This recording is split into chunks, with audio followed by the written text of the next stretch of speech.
Good morning, everybody. Welcome to today's sales rally brought to you by AIME. My name is Melissa Puckett, and I am the co-owner of Nexus Mortgage Lending in Idaho Falls, Idaho. It's a pleasure to be here with you today. Today, I want to talk about making adjustments for the changing seasons. You know, we're in the midpoint of September. The kids are back in school and the weather is starting to change a bit. And before you know it, we're going to be starting the fourth quarter of 2021. I can't believe how fast it has just flown by. So, with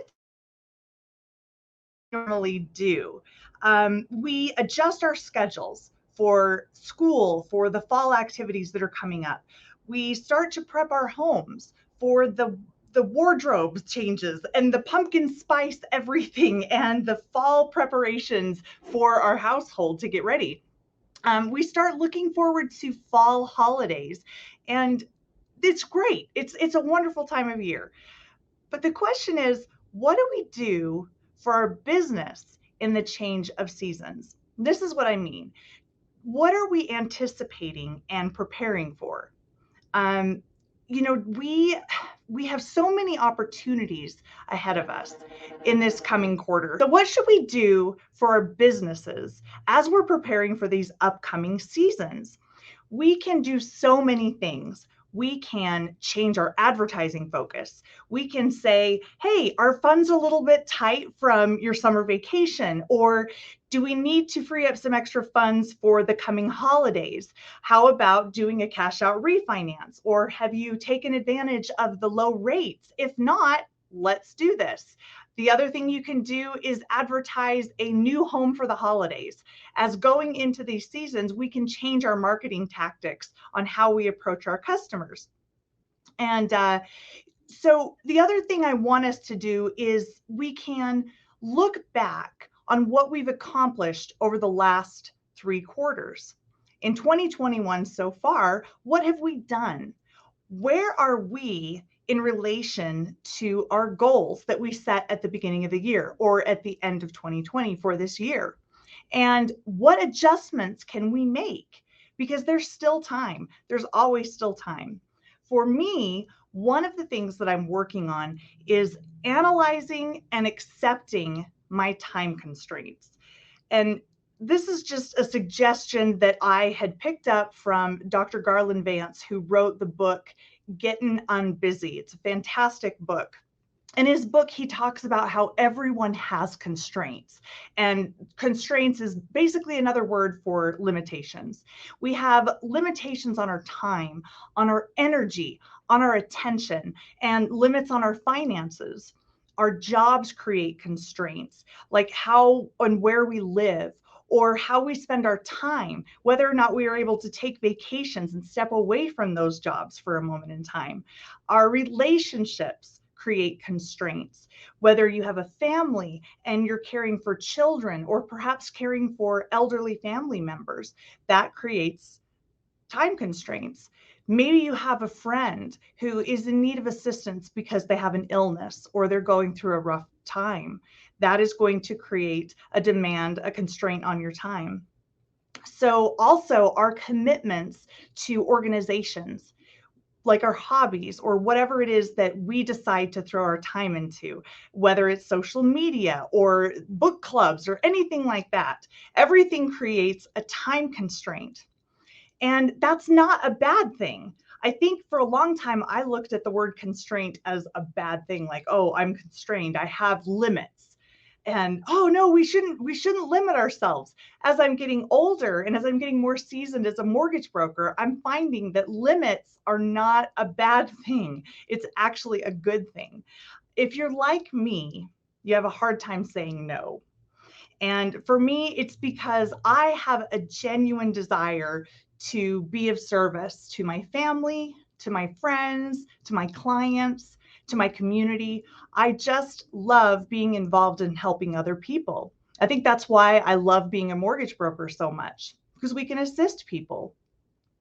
I also have a serious case of Fomo, which is the fear of missing out. So oftentimes I struggle with that and end up overcommitting myself. which essentially means that I am constantly dropping the ball in some aspect of my life. If you think about that for a minute, it causes stress and guilt for me like no other. And it's caused strain in my relationships. It's caused me to lose and have to rebuild business relationships at times. It's really difficult. And so that fear of missing has definitely caused some issues at the time, in times. The other day, my son asked me, he said, Mom, if you could have any magical relic from any of the movies or any of the books out there, what would you choose? And I had to think about it for a minute. And I said, well, what do you mean? He says, well, for me, I would have Loki's scepter or I would have Thor's hammer. And I said, oh, okay, I get it. He's like, so what would you choose? Which magical relic? And I thought about it for a little bit. And I said, what I would choose is the time turner from Harry Potter. He said, how come? Why the time turner? And I said, so that I could stop time or so that I could have more time. And I often find myself saying things like, I wish I had more time, or I wish that there were more hours in a day, or if only I had a housekeeper, or if only I had an extra pair of hands, or if there were 2 or 3 of me that could be cloned. If I could do all of these things, then it would be easier. I'm learning that the terms I wish or if only, those are causing me and others to focus on this alternative reality or this storybook version of how I think my life should look or how I perceive others want my life to look for fear of disappointment. And with that, it creates stress and a version of my life that just simply isn't attainable, or a version of my business that simply isn't attainable given the season that I'm in my life. So going back to the whole theme of seasons, I'm in a season currently where I am a mom. I'm a wife, I'm a sister, I'm a friend, I'm a daughter, I'm a business owner. So there's all of these hats that I wear. And as someone in their early 40s, that's the season that I'm in. And it's okay. I am also in a season where my career is taking off to different levels that I never would have experienced, in part from my association with AIME and Brokers Are Better. It's been just phenomenal how much I have grown and changed just during this short time. And I have been blessed with tremendous opportunities for growth within the last couple of years. And so with this season in my life, there are literally endless possibilities for me and for you, for all of us. There's so many possibilities, but we only have 24 hours in a day. We only have that amount of time. So that time turner isn't real and it's not going to change anything. So what I would encourage us all to do is that in this season of our life, whatever season you're in, to accept that time constraints are okay, that limits are good. Accept the fact that if you want to be in the top 10 of UWM's new ranking system, that's an awesome goal. It's great. But there are sacrifices in other aspects of your life that have to be made in order to achieve that goal. Accept that it is wonderful and exciting and a blessing to be of service to others, but that your first priority has to be yourself.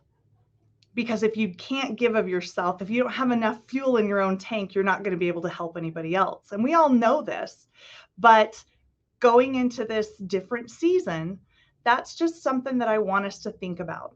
So I challenge you this week to take a moment to list out your most important priorities right now, whether it's your business, whether it's your family, whether it's your health, whatever things are important, those constraints that you have to do in order to achieve the happiness in your life that you want. or the success in your business, or whatever it is that you choose. Take the time to write all of that down, put them in your schedule, and then let everything else fall around those priorities. Because oftentimes, if you're like me, we tend to pencil in all of the other little things that we say yes to and put the most important things on the back burner. And trust me, it's just not worth it. It creates more stress, more work. It's just not worth it. I challenge you to say no to the things that detract from those priorities that you have, and to realize that no, say it this week. Let's challenge ourselves to say no to something and understand that it's okay to set that healthy boundary. The third challenge I'm going to issue to you is to attend AIME Fuse. I am so excited for this, you guys. It is amazing. The opportunities are endless. I will tell you that several years ago, I had never attended any sort of business conference at all. Just wasn't really interested in it. I didn't think I had the time. I just thought, oh, it's a bunch of woo-woo stuff. What am I going to do? But this one particular conference I decided to go to, and I'm so thankful that I did, because it literally changed the course of my life, my personal life, and my business life. It changed so many things for me. And I know that AIME Fuse in Vegas this month can do the same for all of us, any of us. It will broaden your horizons. You'll be able to meet connections. You'll be able to learn new things, and you'll be able to surround yourself with like-minded individuals who want you to succeed along with themselves.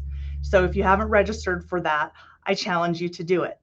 I also want you to know, if you can't go, it's okay. Again, it's okay to say no. Maybe that's not the season that you're in right now, and that's all right. So again, let's transition into this fall season, get ready for the new quarter coming up. And remember, the year is not over. You can still ramp up, you can still do more, as long as you're taking care of yourself and as long as you're being realistic with your own expectations. Thank you so much for watching. Remember that brokers are better. Have a great week, guys.